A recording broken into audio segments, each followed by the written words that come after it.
So then, it's time to see how this result affects the Drivers' Championship. It's a good result for Fernando Alonso, who extends his advantage at the top of the championship. And now I'd like to ask you, Anthony Davidson, who was your driver of the day?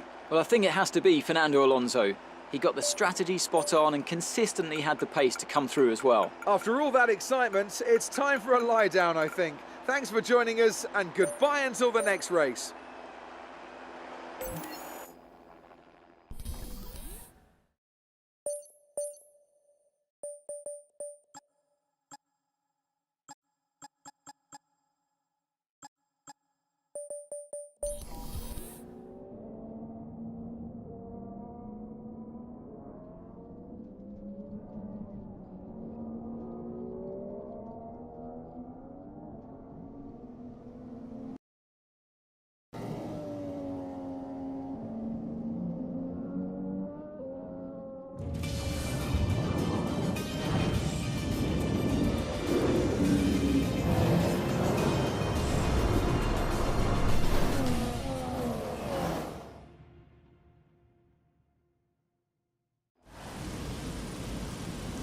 Here we go again then for another round of Grand Prix action. The conditions are just right to spice up the racing in this part of the world today, and we're all itching to get underway.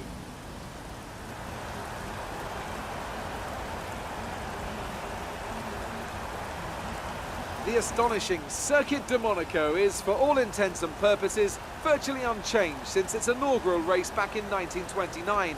The faster cars of today, though, ensure the 19 corners past the casino and along the seafront remain as thrilling as ever.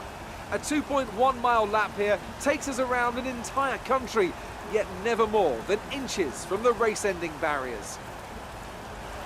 It's not going to be plain sailing for our drivers today, although with the sky falling as it is, perhaps sailing isn't too far from the truth. Anthony Davidson, could be a wet one today. Great to have you with us. What are your thoughts? It is a touch damp, isn't it? Well, as a driver, there are three big things to worry about when racing in these kind of conditions: standing water, tyre temperature and visibility. Judging distance to the cars around you is really tricky when you're driving through the vast amounts of spray that these wet weather Pirelli tyres kick up. No heroics into Saint-Devote, please. We're in amongst the pack and just need to stay in one piece. With that then, let's run through the grid order. Lewis Hamilton lines up on pole position, with Nico Rosberg alongside. Looking down the rest of the grid, we have Verstappen, Vettel, Daniel Ricciardo, and Perez, Massa, Raikkonen, Bottas, and Carlos Sainz. Alonso, Hülkenberg, Daniel Kvyat, and Grosjean, Gutierrez, Button, Jolyon Palmer, and Kevin Magnussen. Wehrlein and Nasser, Rio Haryanto, and Marcus Ericsson rounds off the grid. Now it's almost time to lights out, so let's go down to the